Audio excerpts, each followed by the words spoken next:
Hey everyone, so today I am going to be doing a little bit of a review and kind of a challenge for myself to see how some of these products work.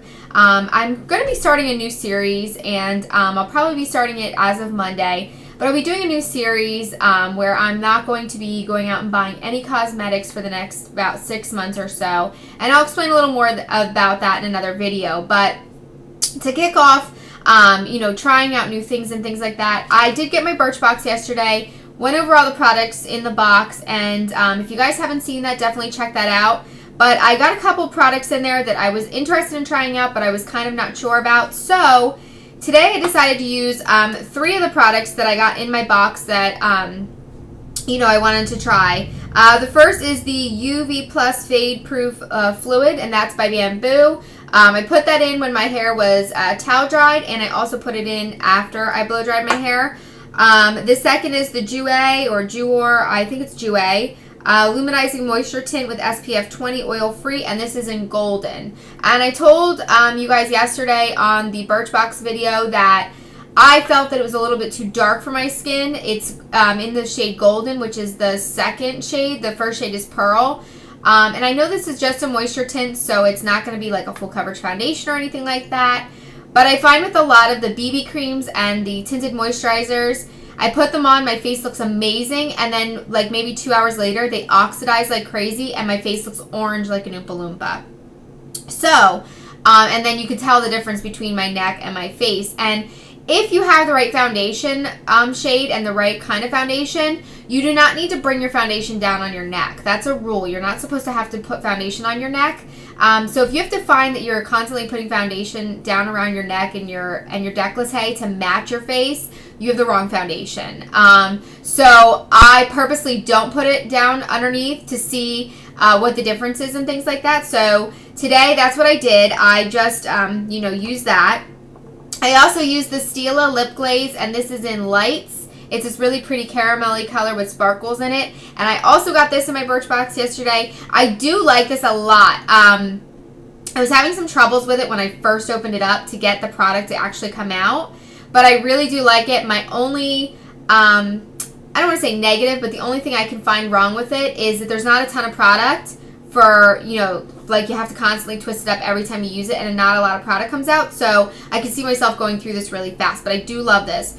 So those were 3 of the products I used. Also yesterday, I did a mini haul for Bare Essentials for the new products that came out. I used the Stroke of Light, which is the highlighter, and this I believe is in Luminous 2. So I did try this underneath my eyes and on my eyelids to brighten them up today. So I'll talk about that as well.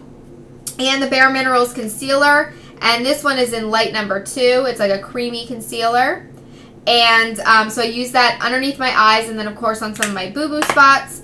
I also received the eye color in Celestine or Celestine. I'm not really sure how. I think it's Celestine. And it looks like this. It's really hard to see because, it's not really that dark to begin with. But I will show you guys. It's this really pretty shimmer.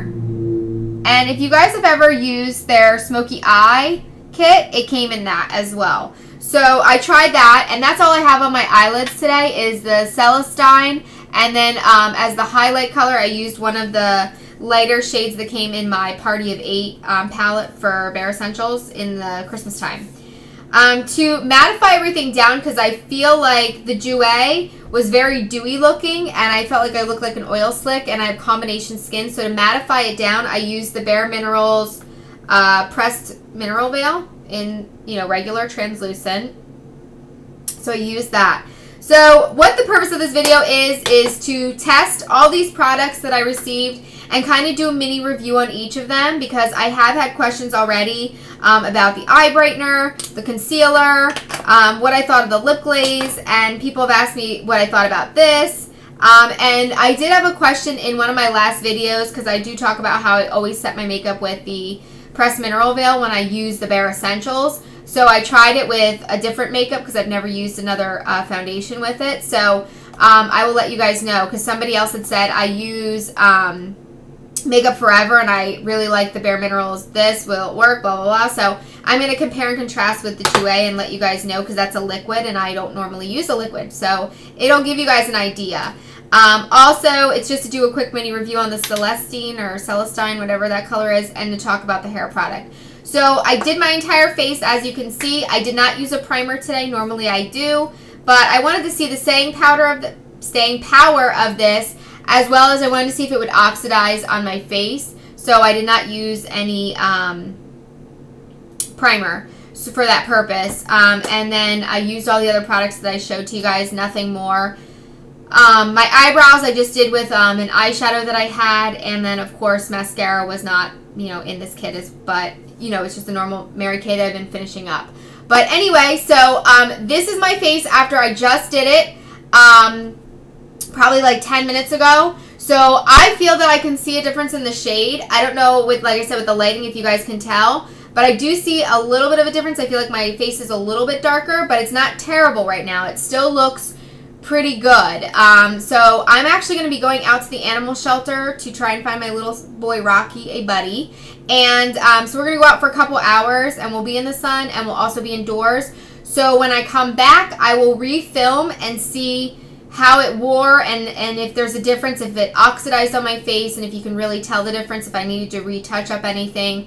I'm not taking any products with me, but before I get back on camera, I'll let you know if I would need to touch up something if I were to be going out, and kind of give you guys a look in a couple hours what it looks like. So I will see you guys in a little bit, and stay tuned to see if this stuff wears well and what my thoughts are. Thanks! So I'm back with an update on the makeup look, and to let you guys know how the products have really lasted throughout the day. It is 4:11 in the afternoon, and I got makeup on this morning around between 10 and 11, I believe. I started the first video, so it's been on for quite some time, pretty much the entire the hair. I feel like you can really, this serum that I used, I really do like this.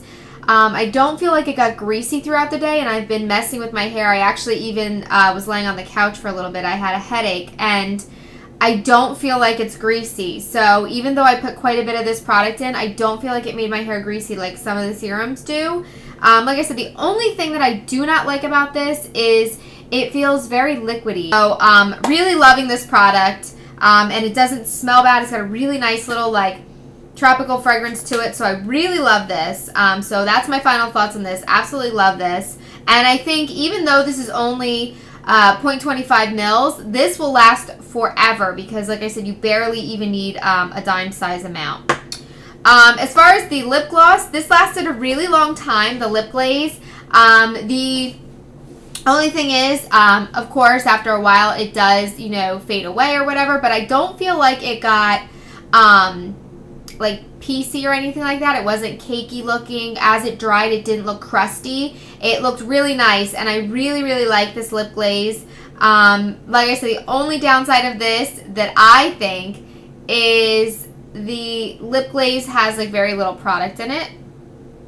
So that's probably my only downside of this. Other than that, I really do like it. And I just reapplied it right before I turned this video on, so that's why my lips still look glossy. But other than that, it lasted a really long time. I want to say it was probably on me a good hour before it started to fade. It's nice. I did not touch this up at all throughout the entire day. I haven't touched my face up. I haven't touched it all because I really wanted you guys to see the color and see where it faded and things like that. I do feel like my makeup faded around the mouth area, and it could be because I did eat my lunch and things like that, and my breakfast, and wiping with a napkin and things like that. But I did not feel that I was oily at all today, that I needed to touch up with the Mineral Veil. So the Mineral Veil really did its job with the liquid foundation, and it didn't make the oils come through. It really soaked it up right away, and I didn't have to reapply. So I think this is an amazing product. If you have a liquid foundation and you're looking for a setting powder and you want something translucent that you don't have to continuously like reblot, this is definitely the thing to do. Next thing I want to talk about is the Stroke of Light by Bare Minerals, and this one is in Luminous 2. It looks like this. I showed you guys this. It's got like the little applicator here. I'll just put a little bit on. It looks like that. It's really, really nice. The thing that I did was I just took a little bit and I dabbed it on my eyelids to give it a nice brightening pop effect. I think it did a great job brightening up my eyelids because, like I said, I do have a little bit of redness on my eyelids. I still think it looks good. Underneath my eyes, I did put it on to lighten up my eyes, and I think it still looks bright underneath my eyes. So I'm going to say I definitely give this an A. I think it works great, and there's really not much else to say. I think it's a great brightening product. I think it would even be nice as a highlight and things like that, so really do like this. The Bare Minerals Concealer in Light Number 2 with SPF 20 looks like this. I showed you guys this morning. That is also what I put under my eyes. Now, I opened up the blind so that you guys could really see the light coming in, and I do feel like you can still see the dark circles under my eyes. I know that I talked about this yesterday in my mini haul, that this did state that you should apply it every 2 hours. Which I don't like. This is what it looks like. It's very creamy. Got a nice creamy consistency. But I just want to show you the difference. And I apologize, I'm doing this into the webcam. So, I mean, I really apologize if I'm looking down and not up at the camera. But I don't have a mirror, like, in front of me. I just have this webcam. But I'm just going to show you the difference, because I want you all to see when I first apply it how nice it looks, because it's a great product. It really is a nice product. So taking a look, you can definitely see this eye is much more touched up than this eye. And not to say that it's not a good product, but obviously it does not last all day. It has been on, like I said, I think around 10:30 or 11 o'clock this morning I did this eye, and this eye obviously. But I just retouched up this eye, and so 12, 1, 2, 3, 4. It's been 5 hours. Obviously, if I was going out somewhere, if you look at the two eyes, this eye looks way more rested than this eye does. So I would definitely have to touch it up. It does work nicely, though. I really do like it. But again, you might want to pop it in your purse or your handbag if you're going out and you know, you're going somewhere for dinner or whatever, and you know that you're going to need to look your best. You're going to need to touch up so you look very rested, because you could tell in this eye that I'm really tired today and that I'm not feeling my best and that I have some dark circle action over here. Here you can still see, I mean, it depends on how the light hits it, but you can really tell the difference, that it's really more of a rested look. It does say reapply at least every 2 hours. With that said, it does, you know, at least stay on for 2 hours. So, and finally, the Jouer, and this is the tinted Luminizing Moisture Tint, and this again is in golden, and I don't know if you're going to be able to even see that. There you go, golden. And I do like this. I think that it did a nice job on my skin. I don't think once it set in and oxidized, I don't think it got too dark. You know, you can really not see too much of a difference. It just looks like my face is sun-kissed and a little bit glowy and golden looking, which is actually really nice. So it does actually just have a nice little golden sun-kissed glow. I'm really glad that when it's set and everything was all said and done and I've had it on all day, it didn't get cakey looking. It didn't really fade in spots. It actually looks very natural and it looks very even, which is nice, because a lot of times, you know, you get patchy and things like that, and I don't feel like it got that way at all. So I'm actually really happy with this, and it is a decent size sample. This size sample, I could actually probably use it on my face a good 3 or 4 times, because I only used maybe a nickel size amount, if that, for my entire face. So those are my overall thoughts and feelings on all those products. If you guys have any further questions, feel free to leave it down below. Thank you guys so much for watching this 2-parter, and I hope you guys have a great rest of your day. Bye!